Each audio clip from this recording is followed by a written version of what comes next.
సంవత్సరానికి తిరుమల అయితే వెళ్ళానండి. లక్కీ డిప్‌లో నాకు మాకు మాకు మా అందరికీ మా కుటుంబానికి అందరికి మా ఫ్యామిలీ అందరికీ అనమాట ఆ లక్కీ డిప్ అయితే వచ్చింది. ఆ తిరుమల వెంకటేశ్వర స్వామి వారి దయ వల్ల ఆయన దర్శించుకోవడం అయితే జరిగిందండి. చాలా బాగా జరిగిందనమాట దర్శనం అయితే ఆ స్వామివారిది. నిజంగా అయితే అండి తిరుమల కాలినడకనైతే వెళ్ళాం అలిపిరి మెట్ల దగ్గర నుంచి.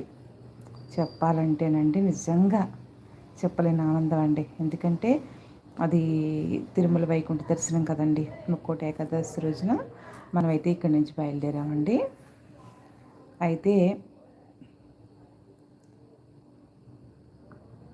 31st రోజుకి అక్కడ చేరుకున్నాము. అయితే అక్కడ కాలినడక నడిచి సాయంత్రానికైతే దర్శనాలన్నీ చేసుకున్నాం. 31st రోజున మొత్తం అక్కడ తిరుమల పైన ఉన్న వరాహ స్వామి టెంపుల్కి వెళ్ళి అక్కడ అన్నీ ముందు రోజే మనం చేసుకున్నాము. తర్వాత న్యూ ఇయర్కి అయితే జనవరి 1 రోజున స్వామివారిని అయితే దర్శించుకున్నామండి.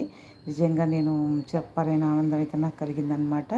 ఆ స్వామివారి అనుగ్రహం వల్ల మాకు తిరుమల వెళ్ళే అవకాశం అయితే